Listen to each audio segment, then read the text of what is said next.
Hello, dear viewers. Today we continue a thorough and in-depth analysis of the statement made by the Ministry of Defense of the Russian Federation, which experts are already describing as one of the most significant strategic signals of recent years. The statement concerns the confirmed readiness to deploy the strategic Poseidon system in the event of external aggression against Russia.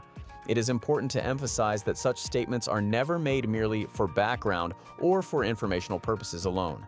They always reflect deeper processes taking place within the international security environment and serve as an indicator that the balance of power is entering a new phase.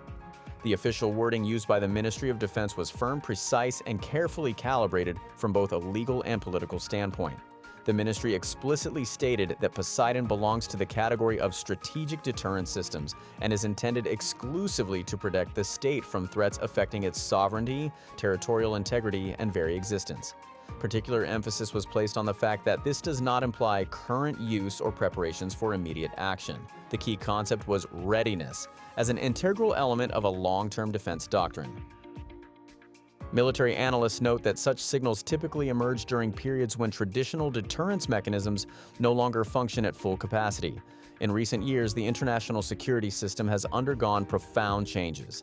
Several foundational arms control agreements have either been withdrawn from or have effectively lost their practical relevance. Oversight and control mechanisms have weakened while mutual trust between major centers of power has declined to historically low levels. Under these conditions, strategic statements increasingly substitute for direct dialogue. In this context, the Poseidon system is viewed as a fundamentally different instrument of deterrence. Its concept was developed not as a response to any specific country or immediate threat, but as a reaction to long-term trends in military and technological development. Above all, this relates to efforts to establish global missile defense systems that could potentially undermine the existing strategic balance and create an illusion of immunity from retaliation. Experts emphasize that the underlying logic of Poseidon goes beyond traditional notions of armed confrontation. It is neither a tool for pressure in regional conflicts nor an instrument of tactical superiority. Its primary purpose is to influence strategic thinking, long-term planning, and high-level decision-making. For this reason, any public reference to such systems automatically elevates the discussion to the highest strategic level. The Ministry of Defense also noted that transparency regarding strategic capabilities helps reduce the risk of dangerous miscalculations. The history of the 20th and 21st centuries clearly shows that the most severe crises often arose not from an explicit desire for war, but from misjudgments and false assumptions about the capabilities and intentions of the opposing side. In this sense, clearly defining the limits of what is permissible is seen as a stabilizing factor rather than a provocation. International reaction followed almost immediately. Western media outlets described the statement as a stern reminder and a signal of readiness for extreme measures. However, upon closer examination, even critically inclined experts acknowledge that such rhetoric fits squarely within the classical framework of strategic deterrence. All nuclear-armed states employ similar signaling mechanisms when they believe their core interests are being ignored or subjected to sustained pressure. It is important to note that the intended audience of such statements is not limited to potential adversaries. They are also directed at allies, partners, and neutral states. Russia is effectively signaling that any attempt to alter the balance of power through force or quasi-forceful methods will be assessed not in a narrow regional context, but as a matter of fundamental security threats. This significantly reshapes strategic calculations for all participants in international relations. Equally important is the domestic dimension of the statement. For the Russian public, the Ministry of Defense's message served as confirmation that strategic security remains firmly under state control. In an environment characterized by persistent external pressure, sanctions, and information confrontation, such signals play an important psychological role. They reinforce a sense of stability and predictability, demonstrating that decisions are guided by long-term strategy rather than short-term reactions.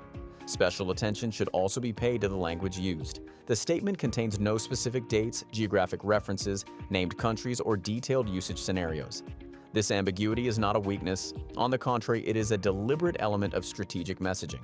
A potential adversary is forced to account for the widest possible range of consequences without the ability to narrow its calculations to convenient or predictable parameters. Military experts stress that Poseidon is not intended for demonstrative use and is not a tool of political bargaining. Its role is strategic and long-term. Therefore, its mention in the public sphere signals that a qualitative shift has occurred in threat assessments. It suggests that the issue at hand is not isolated incidents, but a broader combination of factors perceived in Moscow as a systemic challenge to national security. Foreign analytical centers likewise view the statement as part of the formation of a new strategic balance.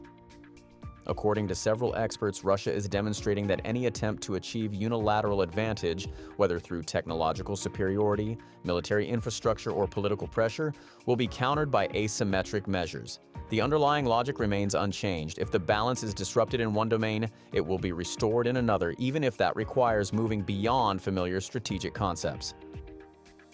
The political dimension of the statement is no less significant. It was made against the backdrop of ongoing debates about the future of the global security architecture, the role of military alliances, and acceptable forms of pressure in international relations. In an environment where diplomatic channels are increasingly replaced by ultimatums and force-oriented rhetoric, such signals become part of a broader and exceptionally rigid strategic dialogue. Experts also note that statements of this nature increase the responsibility borne by all parties. When strategic capabilities are openly acknowledged, the cost of miscalculation rises dramatically. This in turn may serve as a restraining factor, discouraging the most extreme scenarios and encouraging the search for alternative paths to managing confrontation.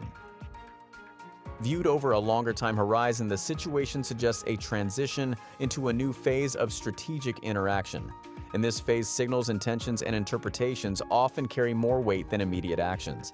In this sense, Poseidon becomes a symbol of an era in which technological capabilities directly shape political decision-making. In conclusion, the statement by the Russian Ministry of Defense regarding readiness to deploy the Poseidon system should be understood as a long-term strategic signal. It is neither a threat nor a precursor to imminent action, but a reminder that international politics still has clearly defined boundaries, beyond which consequences extend far beyond conventional notions of conflict and crisis.